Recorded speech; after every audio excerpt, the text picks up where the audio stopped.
देखिए, हम लोग को केवल डराया जाता है कि चीन की सेना बड़ी है, उसके पास पैसे ज्यादा है, संसाधन ज्यादा है। गलत है, हमें उसकी सेना से नहीं लड़ना है। देखिए, मेरा अपना मानना है चीन को माइंड से हराना है। सबसे पहले हमको चीन के 8 जगहों पर हमला करना है और इसमें से सबसे पहले हमको चीन के सैटेलाइट मार के गिराने हैं। आप कहिएगा कि वो इंडिया का सैटेलाइट नहीं मार के गिरा सकता है। देखिए, सैटेलाइट कहां घूम रहा है अंतरिक्ष में, इसको पता करने की टेक्नोलॉजी केवल अमेरिका के पास है और रूस के पास है।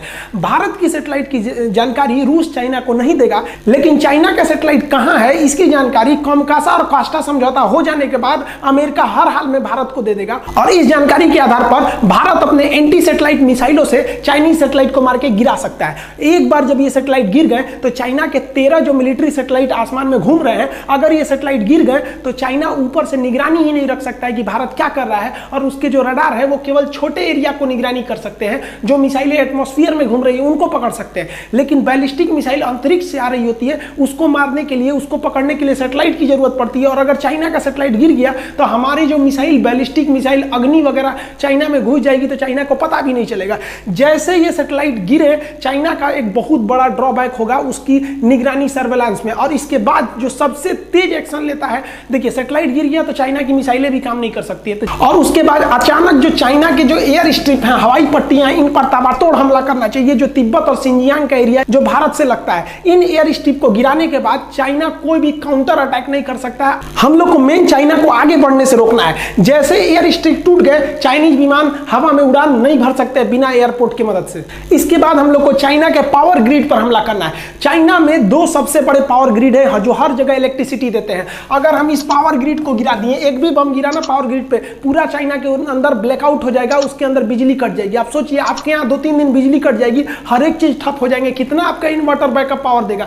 तो जैसे ये बिजली ठप होगी, पावर बैकअप के अभाव पर जो छोटे मोटे रडार हैं इनको भी पावर नहीं मिल पाएगा, वो भी बंद हो जाएंगे। और उसके बाद चाइना का जो सबसे बड़ा डिपो है, जितने बड़े बड़े पेट्रोलियम के डिपो हैं, इन डिपो को उड़ा देना चाहिए। इस डिपो को उड़ाने पे डबल फायदा होगा, एक उसका पेट्रोल जाएगा, दूसरा ये खुद उसके लिए एटम बम साबित होगा, ये खुद ही ब्लास्ट कर जाएगा और अगल बगल में अफरा तफरी मिल जाएगी। इसके बाद चाइना अपने रेल नेटवर्क की मदद से सोचेगा अपनी सेना को जल्दी से जल्दी बॉर्डर तक पहुंचाया जाए। इसके लिए भारत को तुरंत उसके जो मेन रेलवे जंक्शन है, जहां ज्यादा रेलवे आके जुड़ती है, उन रेलवे जंक्शन को ध्वस्त करना चाहिए ताकि रेल जो है तेजी से नहीं आ सके, क्योंकि एयरपोर्ट के बाद चाइना अपना मेन फोकस करेगा रेलवे के थ्रू। तो रेलवे को ध्वस्त कर देना चाहिए तुरंत। स्ट्रेटेजिक फोर्सों को और एयरफोर्स के द्वारा उसके बड़े बड़े जितने भी सड़क पर बनाए गए पुल हैं, इसको ध्वस्त करना चाहिए, क्योंकि चाइना का एरिया पहाड़ों वाला एरिया है और वहां हमेशा हर 10-15 किलोमीटर बाद एक ब्रिज आता है। ब्रिज तोड़ दीजिएगा तो 2-3 महीना से कम समय में बनेगा ही नहीं, इतने में तो युद्ध खत्म हो जाएगा। तो इसको रोकने से चाइना की बढ़त रुक जाएगी। इन 6 हमले से चाइना का मनोबल पूरी तरह टूटेगा।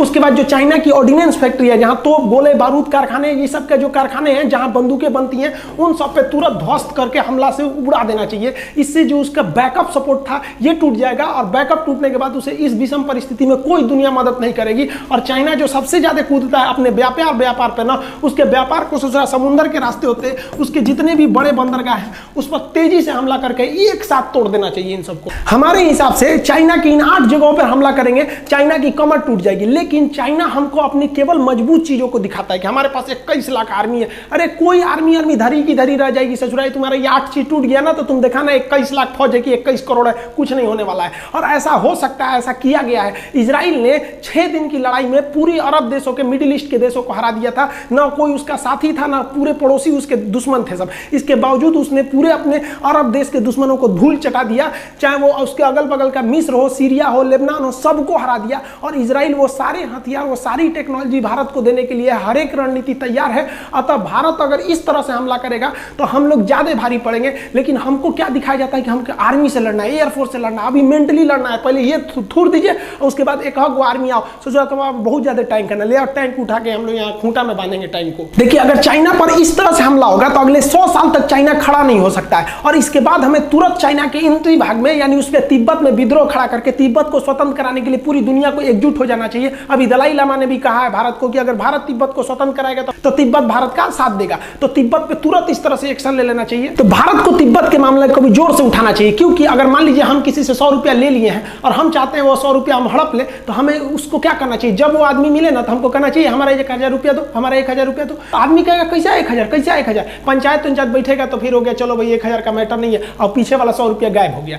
इसीलिए भारत को तुरंत तिब्बत और ताइवान के मामले को हाईलाइट करना चाहिए कि चाइना चाइना उसी में उलझ जाए, लद्दाख है, सबका मैटर नहीं उलझे, चाइना को खाली छोड़ेंगे तो फिर वो आपको बर्बाद करेगा। अतः हमारे नीति निर्देशकों को भी ये ध्यान रखना चाहिए और उन्हें अपनी सेना को इस तरह से ट्रेन करना चाहिए कि हमें चाइना की इन 8 जगहों पर एक ही बार हमला करना है, जिस तरह से इजराइल ने किया था, और उसके बाद तिब्बत के मैटर को हाईलाइट करके तिब्बत को स्वतंत्र कराना चाहिए। और हमारे नीति निर्देशकों को इस चीज को ध्यान में रखना चाहिए कि तोप टैंक का जमाना अब पुराना हो गया, अब आपका मेंटली लड़ाई लड़ेगी। अभी भारत के पास 2 सबसे घातक हथियार है। आप देखिए सबसे घातक हथियार हमारे पास कौन है। अभी जो भारत के कमाल संभाले है ना नरेंद्र मोदी, बहुत ही ढीठ प्रधानमंत्री है। इंदिरा गांधी के बाद इतना ढीठ प्रधानमंत्री अभी हमको अब देखने को मिला है।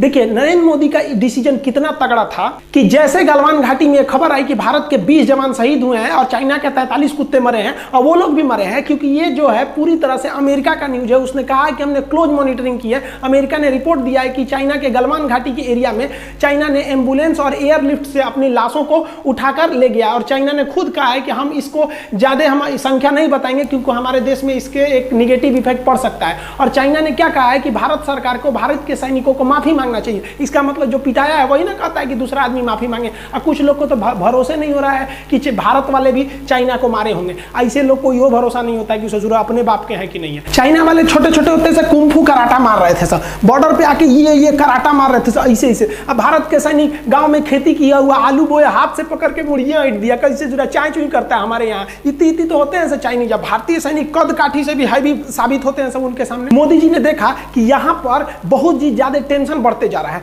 चाइना ने क्या कहा था कि हम 8 घंटे में फौज उतार सकते हैं। मोदी जी ने कुछ नहीं बोला और मोदी जी ने 1 लाख फौज को घुसा दिया लद्दाख के एरिया में, और गलवान घाटी से महज 5 किलोमीटर पीछे रोका हुआ है। अगर वो फौजी चाहे तो आधे घंटे में 30 मिनट में पैदल पहुंच जाएंगे गलवान घाटी पे। और चाइना कहता है हमारा ट्रांसपोर्ट बहुत बढ़िया है, हम 8 घंटा में पहुंच सकते हैं। देखो यहाँ आधा घंटा में पहुंच सकते हैं। 1 लाख को पहुंचा दिया नरेंद्र मोदी ने। अब बोला तक नहीं किसी को कि हम पहुंचा दिए। मोदी जी ने भी स्पष्ट संकेत दे दिया। हमारे विदेश मंत्री जयशंकर जी ने कह दिया है कि इस गलवान घाटी में जो हुआ विवाद के बाद भारत और चाइना के बीच जो रिश्ते हैं इसमें काफी ज्यादा दरार देखने को मिलेगी, अर्थात भारत व्यापार के क्षेत्र पर भी उसका विरोध करेगा। और दूसरी जो बात है, हम मोदी जी से कहेंगे अभी कुछ समय के लिए जो भारत के रक्षा मंत्री है ना, वो योगी आदित्यनाथ को बना दीजिए। देखिए 1 महीना में ना ये पूरा का पूरा जो बॉर्डर डिस्प्यूट है ना साफे खत्म हो जाएगा। फिर चाइना नहीं कहेगा कि हमारा बॉर्डर डिस्प्यूट है। इस बात को मानिए। अभी वर्तमान में यही कुछ कर सकते हैं तो कर सकते हैं। हम आप ही से पूछते हैं, एक बात बताइए ना, अभी जो स्थिति है तो हमारा कर्तव्य क्या बनता है?